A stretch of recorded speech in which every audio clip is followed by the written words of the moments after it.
Oni with a beginner build for you. This one is what people call a SPOM, in oxygen not included. So what this is it's generating oxygen for you, and that's all it's doing. It's using water and it's pulling the H out of the H2 out of the O. So it's pulling the hydrogen out and leaving just the oxygen. So that's what this electrolyzer here is doing.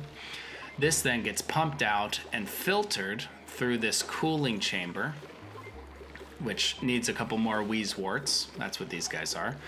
And then it gets sent all the way up into my base through this vent. So it's just a single vent at the moment. That's all we have. And this has solved my breathability crisis, technically. It is not very breathable still, but it is going to get there. And we are in the net positive if you check out our colony report for previous days. So just barely positive. See? Okay, and that's what you want. You want it to be just slightly positive. You maybe want it a little bit more positive. Maybe you want to double it. So, and you can do that by building another one of these, which I might do in the future. Okay, so let's walk you through everything. So, breathability. I don't really care about breathability down here. So I put this in my, what I'm calling my hot room. So we have my cold room, which is pretty much almost everything that we need, and then we have our hot zone, which is like, okay, these things can be hotter, and they will be hotter, but they also like need that. Some things like certain plants will be in like our hot zone. So these things generate heat and have different cooling requirements that are down here, and obviously this will be a cold area of our hot zone, and I currently have it, so it's cooling this stuff. We don't have adequate cooling at the moment, so we will get there eventually. And now I'm second guessing myself about a term I used earlier, SPOM. Is that for cooling, or is that this thing I made? I can't remember. I think so, some people say that's an oxygen generation thing, or it might be a thing where that is cooling your base using an aqua tuner. So, don't quote me, don't repeat things that I say, because I am a dum-dum. Okay, moving on. So, this is breathability, I already went over that layer with you. Okay, power, so this needs to be on its own power. So I have, we're sort of looking at this whole zone right here. So I have a couple things going on. I have the old battery transformer setup, which is getting all this going. We have insufficient oxygen generation right here, so maybe we will need a second one of these. So this is powering some other thing that I built here, the rust, the oxygen creator that uses rust and salt. But this is essentially just running and connected to all of these elements. And I plan later to be adding another thing exactly like this right here with another door. Okay, and then I have this coming down to here, which is connecting to our hydrogen generator, which is part of this build. So you also need to be looking at that. So that I have set to our heavy watt wire, because this is, I generally try to keep all things that are generating power on the heavy watt. If you can have it here, but all it's going to do is charge this battery, it won't go back the other way. So I could connect this to a smart battery, but this isn't generating that much hydrogen. If I ended up having like another one of these right here, maybe 3, then I would consider putting this to a smart battery. But right now it's just giving just a pinch of excess power, and that's okay with our build, because these all get disabled at a certain point that gives that buffer. So this stops at 90, this stops at 90, this stops at 75, this stops at 85. So having just a little pinch off on top of like where the battery cutoff is, we're not going to be wasting any power. So that's why I just leave it loose. That's also why I keep a buffer on all of these, because I will occasionally want to connect something like this and just not have to do this whole smart battery thing. Okay, next, cooling. So these Weezeworts are cooling this temperature in here, and actually they're doing a great job. It's getting it down to 18, and with some more time in here, I think it will be should be pretty effective. So it is actually cooling this base stuff down here. So and really this is the stuff that needs to be cooled a little bit more. So I forgot I had all this oxygen right here, so that's pretty fun. I probably could have used this, but that's okay. All right, so let's see. So we're cooling this. This gets hot, and this is why I left some tiles here. Ideally, you would have this cooled by like a water loop, which I will be making in the future. But for right now, I just did this to make sure that this is cool and that I don't have to worry about it. That's all, because this is pretty isolated. So just open that up. I probably just needed one square here, but I did more than one. Okay, gas. So you want to fill this with hydrogen gas.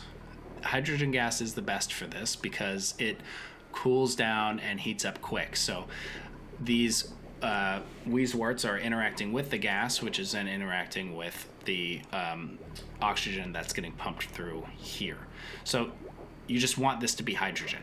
It's the best thing for a build like this because of the way that it cools. And I mean, luckily this thing, the electrolyzer, generates hydrogen, which leads us into not our next overlay, but the one after. So this needs water in here. And so what I did, and forgive my spaghetti noodle, I really got to clean this up a little bit. So a while ago, I created this liquid reservoir, which was killing germs for us. So I basically just said, you know what? Not going to worry about this for now with destroying germs. I'm just going to plug this directly into this. And then if I get in a pinch and need water, then I will figure out how to filter it through. So I'm sort of deciding that because of this process that this runs, it doesn't matter if there is germs in this water. All that matters is that the water itself is there, and getting there. But the germs get removed. So that's why I'm using this, which is full of food poisoning, and just pumping it directly in. Now, I think that does create maybe a minor problem with this. Yeah, it does look like it does have some food poisoning. 0 surface germs though, so that's not bad. But that's pretty light. Anyways, okay, moving on. Okay, so here's this monstrosity. So very simple setup. We have one gas pump here and then another gas pump with a bridge connected. So I did the bridge connection because I want this to sort of back up on occasion and fill in these empty gaps.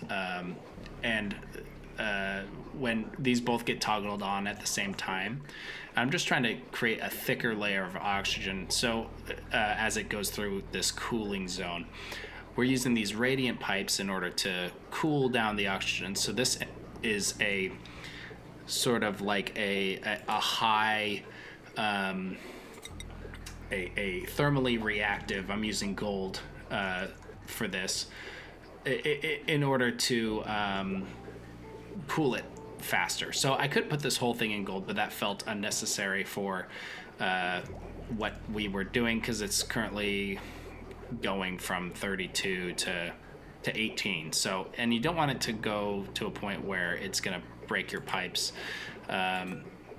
Let's see, oxygen. Where does oxygen? I think we actually have quite a big window here. We just want oxygen gases. Okay, so yeah, we're okay. So it's negative 183 degrees Celsius before we even get there. Okay, but anyways, you don't want it to be like freezing cold too. So, but you do want it to cool down stuff. So, so this is good enough for now. But that's something you want to monitor and fine tune. Make sure that you're getting the right temperatures for it. Okay, so that goes to here. So this is going to a single check right here. So what this is checking is this hydrogen? That's what it's checking. If it's hydrogen, then skip over to here. Here comes one. So skips over. If it's oxygen, then keep going over here. So we have this check. So you can see we sort of built this to dump. We had a gas vent up here too, but I put this gas vent here to pump this with hydrogen in this chamber, and now we can actually deconstruct this, and that would be just fine. And then we can complete our sort of more professional cooling zone, so it doesn't have all this extra junk in it. All the excess hydrogen gets pumped into our hydrogen generator down here, which I have just plugged in. Willy-nilly, already went over that. And then all of our oxygen just gets sent in these simple tubes. And then we also have this check here. And this is checking to see if it is oxygen. So you'll see it will skip up through this mechanism if it's oxygen. If it's not oxygen, then this is a mess up here, but it goes and outputs over here. This is actually just a straight line through. It looks a lot more confusing than it actually is. So the reason I have that set up is because I like to keep these things open for dupe access, and having them sort of be able to walk in here even if there's carbon dioxide. That way I'm not pumping like anything I don't want into my base, which honestly carbon dioxide would be fine up here. So I probably don't need to have this checking. I could just dump everything up here just fine. Sometimes, so if you have this not in like a dedicated hot room like I have, that's part of your base, you'll probably want to filter out the oxygen and the hydrogen like I have here, because what if steam gets in here? What if something you really don't want gets in here? But steam getting in here in this zone, I think long term is not going to be a problem. Okay, so moving on. So it's just all things to consider and think about. Like, okay, where are you placing things?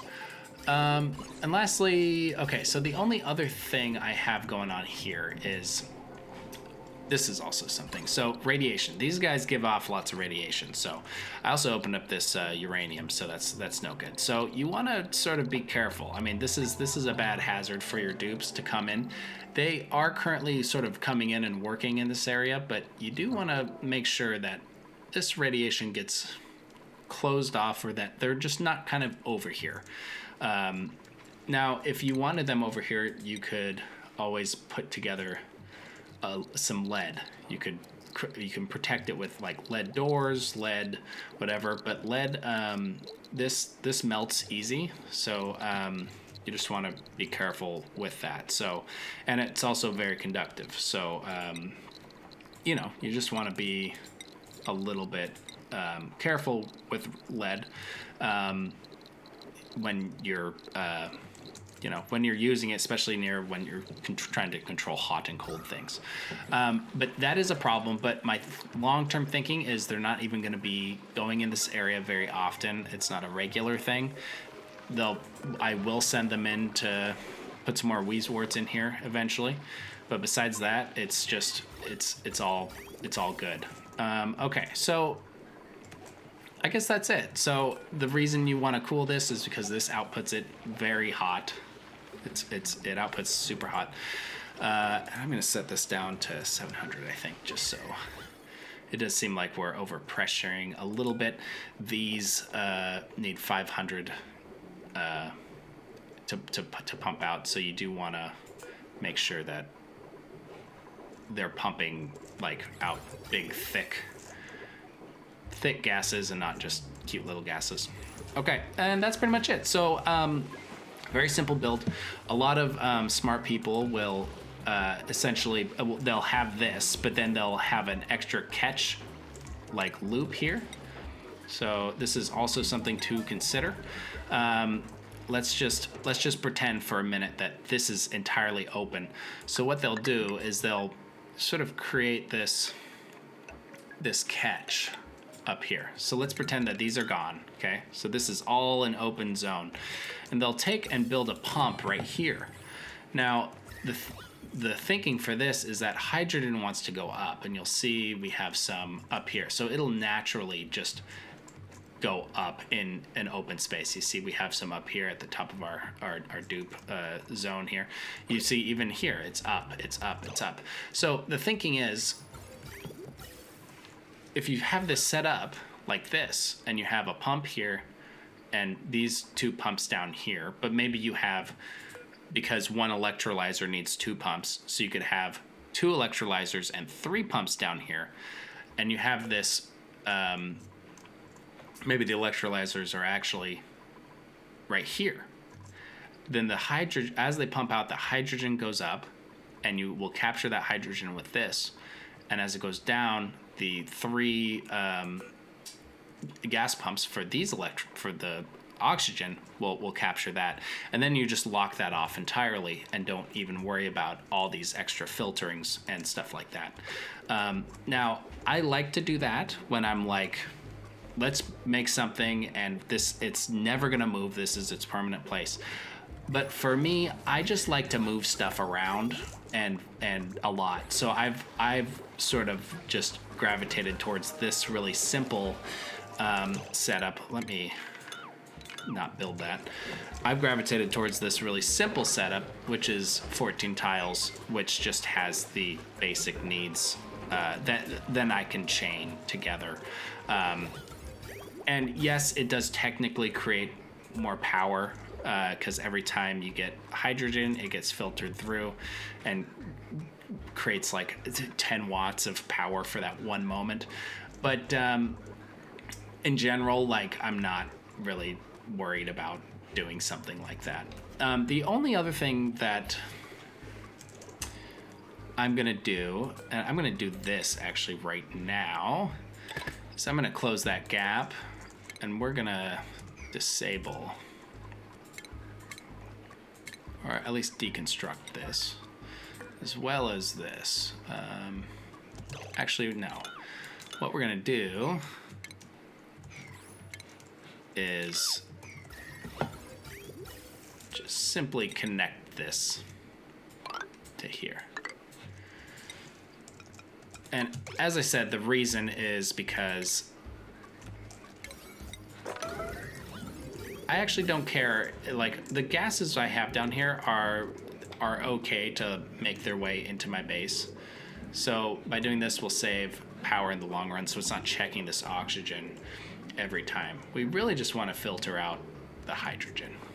So that's what we're doing here. So now I'm going to split this. We're just going to clog up our system for a minute.